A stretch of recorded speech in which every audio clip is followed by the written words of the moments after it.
Good morning dear students. बच्चों, हम लोग कॉम्प्लेक्स नंबर में आगे बढ़ते हुए कॉम्प्लेक्स नंबर के मैंने आपको बहुत सारे क्वेश्चन एक्सरसाइज के करके भी बताए हैं, लेकिन देखिए एक एग्जाम्पल 37 ये कहते हैं mod Z1 is equal to mod Z2 is equal to mod Z3 से लेके मॉड Zn की वैल्यू 1 है, तो Z1 plus Z2 plus Z3 से लेके Zn तक के मॉड की जो वैल्यू है वो निकालनी है 1/Z1 plus 1/Z2 plus 1/Z3 से लेके 1/Zn तक का मॉड। तो बच्चों इसमें ये काम करना पड़ेगा।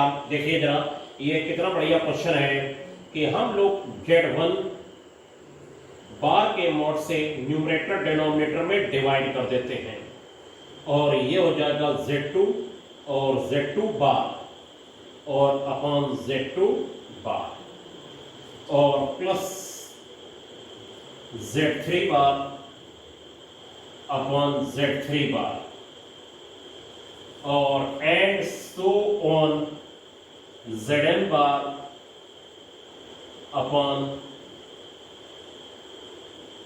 Zn बार। ये हो गया Z1 बार के Z1 और Z1 बार से न्यूमरेटर डिनोमिनेटर में मल्टीप्लाई डिवाइड, Z2 बार से न्यूमरेटर डिनोमिनेटर में मल्टीप्लाई, ऐसे ही एंड में Zn बार के मल्टीप्लाई डिवाइड हो गया Zn बार से।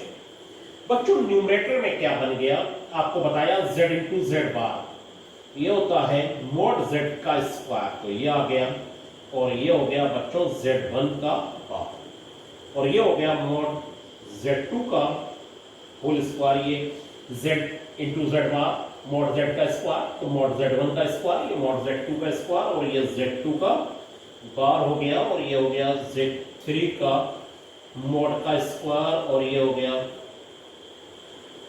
Z3 का बार एंड सो ऑन Zn के मॉड का स्क्वायर अपॉन Zn का बार। ये आ गया टोटल Z1 बार Z1 के मॉड का स्क्वायर हो गया। बच्चों ये वैल्यू 1 हो जाती है और ये Z1 बार और ये हो गया 1 हो नहीं जाती है, यहां पर बच्चों दी हुई है Z2 बार और प्लस ये वैल्यू यहां पर 1 है upon Z3 bar and so on 1 Zn बार। ये हो गया दिस वैल्यू और इसके बाद आप इस वैल्यू को देखिएगा क्या मैं कर दूंगा एकदम से और ये वैल्यू हमारे पास जो है इसमें चेंज हो जाएगी, वो देखिए और ये चेंज हो जाएगी हमारी मॉड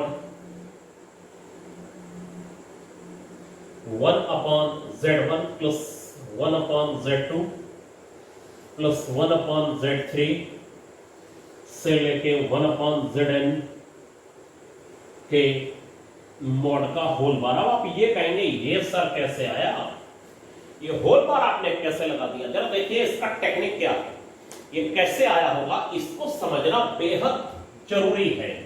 अगर बच्चों ये लिखा हुआ है कि A/B का होल बार, ये लिखा हुआ है,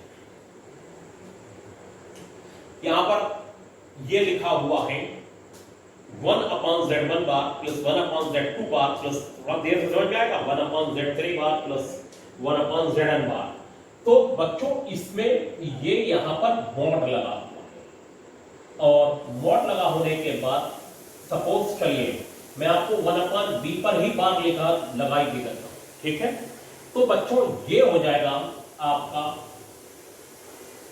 1/B पर होल बार। अब आप कहेंगे ये कैसे हो गया? ये तो होता है बच्चों A/B का बार, A बार B बार। अब ऊपर वाले का बार जो होगा 1 का बार 1 ही रह जाएगा, इसीलिए नीचे B पर बार आ गया, ठीक है बच्चों? अब मैं आपको जो बताने जा रहा हूं उसे आप बहुत ध्यान से समझिए, ठीक है? अब एक टर्म समझाया 1 का बार क्या होता है 1, क्योंकि 1 + 0 आई या 1 - 0 आई तो रहा 1 ही, मैंने आपको पहले भी समझाया। और फिर देखिए ये लिखा हुआ है 1/A प्लस 1/B और इस पर भी बार और बच्चों इस पर भी बार, तो ये हो जाएगा मॉड ऑफ 1/A स्पर बार और 1 अपॉन बी स्पर बार, ये बार की डेफिनेशन है कि इस पर टोटल पे जो बार होता है वो ऊपर बार नीचे बार, ऊपर का बार बनी रह गया तो उस पर बार दिखाई नहीं दे रहा और नीचे बार आ गया। अब आप कहेंगे ये होल पर कैसे लग गया, मैं होल पर आपको समझा दे रहा हूं कैसे लग गया। होल पर कैसे लगा ये समझने के लिए कि ये होल पर कैसे लग गया, ठीक है। ये होल पर ऐसे लगा बच्चों कि ये जो मॉड है बच्चों, मॉड में ये कहा गया है z इस पर बार प्लस इस पर बार, ठीक है। तो अगर आप होल पर बार लगा देते हैं z1 प्लस z2 का बार जो होता है तो वो ये हो जाता है 1 अपॉन ये होल बार, ये ठीक है। क्या आपने सुन रखा है कि z1 का बार प्लस z2 का बार क्या हो जाता है z1 प्लस z2 के होल बार के। शायद देर से समझ में आ रही होगी। ये वाला मैंने ये लगाया, आपको ये लगाया z1 प्लस, ये छोड़िए z1 प्लस z2 पर होल बार, z1 बार प्लस z2 बार ये लगा दिया और मैं राइट से लेफ्ट की तरफ आ गया। और बताइएगा जरूर कि ये समझ में आई बात या नहीं आई फोन पर, ठीक है। पहले मैंने क्या कहा, ये क्रिटिकल मैटर है थोड़ा सा, इसलिए देर लगती है समझाने में। 1 अपॉन ए बार प्लस 1 अपॉन बी बार, तो टोटल पे बार कैसे लग गया, टोटल पे बार लग गया बच्चों। टोटल पे बार लगने के बाद क्या हुआ, ऊपर का बार अलग नीचे का बार अलग होता है। तो हम लोग जो फार्मूला लगा रहे हैं वो राइट टू लेफ्ट लगा रहे हैं जो मैंने सिखाए हैं। तो ऊपर का बार तो बनी रह जाएगा, नीचे पर बार आ गया तो हम इसको ये लिख सकते हैं और इसको ये।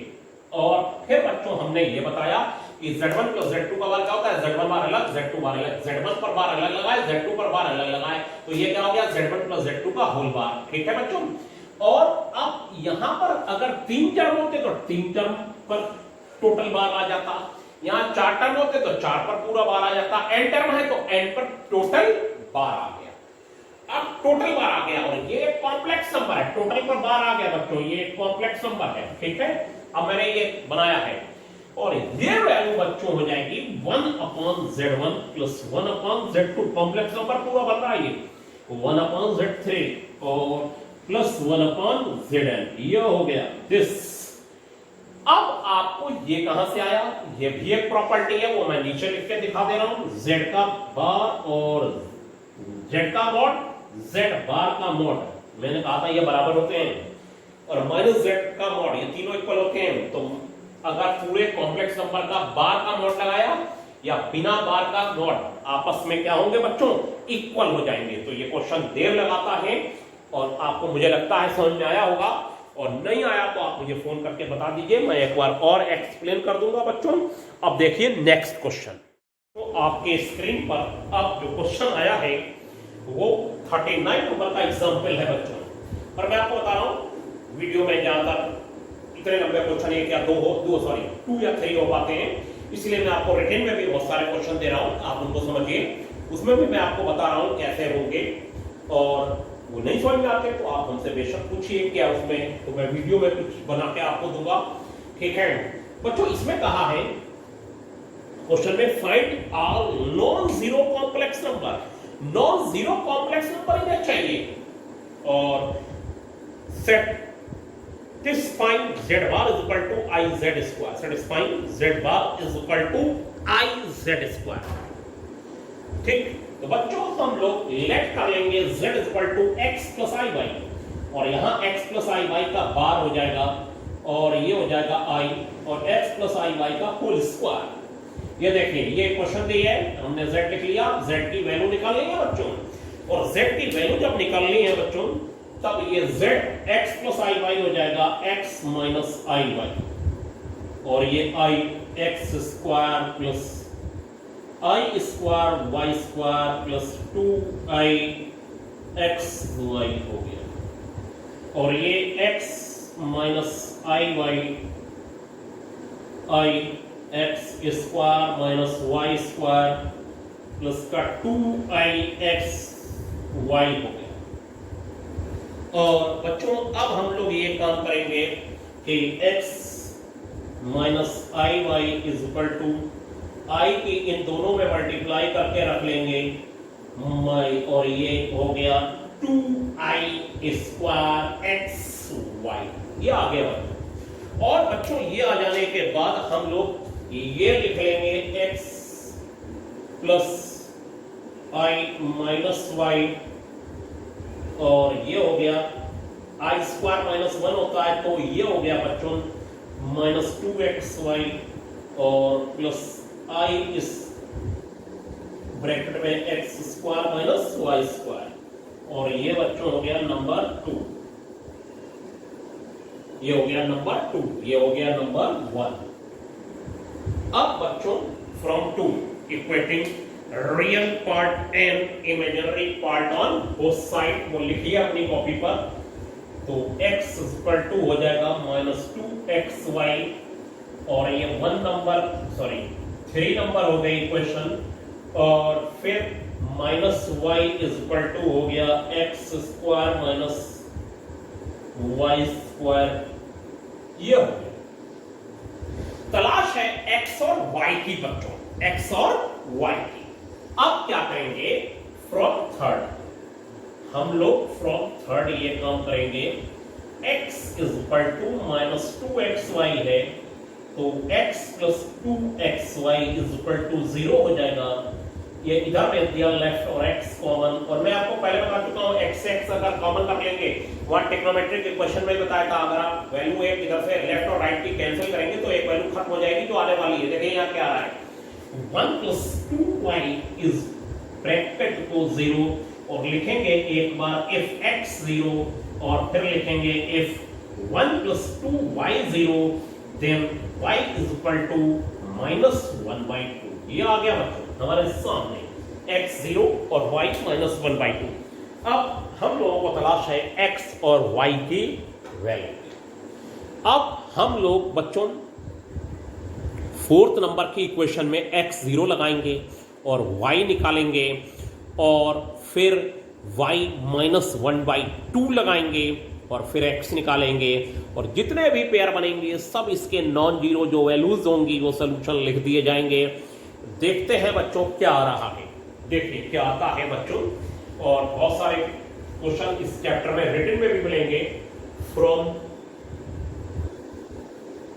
4 if x is equal to 0, x 0 4, ये minus y is equal to this, ये और ये cancel, y is equal to y square, y फिर कैंसिल मत करिए, y minus y square is equal to 0, y common 1 minus y is equal to 0, तो y की दो वैल्यू आई 0 और 1, ये आ गई y की दो वैल्यू आ गई 0 और 1, और इसके बाद अब x 0 पर y 0 और 1 आ गया, x 0 तो y 0 और 1 यहां रखा जाएगा, वो बात की चर्चा हो सकती है। और फ्रॉम 4 फिर देखिए from 4 to y is equal to minus 1/2, और ये हो गया minus minus plus 1/2 is equal to x square, और ये 1/4 हो गया, ये minus minus plus 1/2 is equal to x square, minus यहाँ पर माइनस 1/2 का स्क्वायर 1/4 हो गया, और ये हो गया बच्चों 1/2 प्लस का 1/4 is equal to x square, और ये हो गया 3/4 x square, 3/4 is equal to x square हो गया, ये 3/4 हो गया, तो x की वैल्यू आ गई बच्चों प्लस माइनस रूट 3/2, और मुझे लगा है आप लोग देख पा रहे होंगे x is equal to plus minus root 3/2, ये आ गया x is equal to plus minus root 3/2। आ जाने के बाद हम लोग अब क्या काम करेंगे, इसका आंसर लिखना शुरू करेंगे। अब आंसर बच्चों कैसे लिखा जाएगा वो ध्यान दीजिएगा। आंसर लिखा जाएगा आपका, देखिए आंसर लिखा जाएगा फ्रॉम फर्स्ट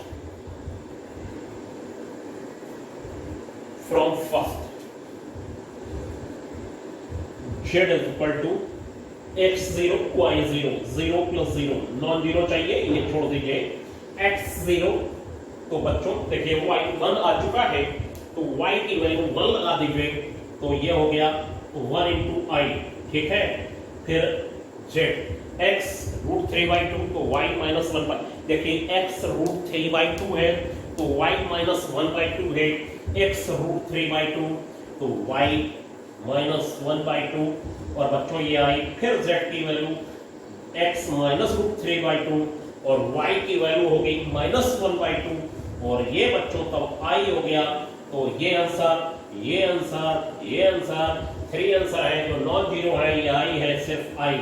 ठीक है, ये नॉन जीरो चाहिए था तो फर्स्ट वाला छोड़ दीजिए, नो प्रॉब्लम। अब बच्चों आप लोग को इसमें कुछ आगे ऐसी प्रॉब्लम है जो अभी आपसे नहीं हो सकती, वो चैप्टर हम सर्किल, पैराबोला, एलिप्स, हाइपरबोला सब पढ़ाएंगे, उसके बाद होंगी, वो मैं छोड़ दे रहा हूँ, आपको बता दूंगा रिटन में, ये छोड़ दीजिए एग्जाम्पल।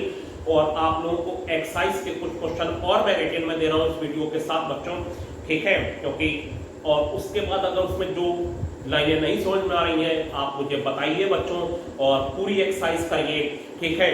तो बच्चों आज के लिए इतना ही, थैंक यू, और होमवर्क करते रहिए।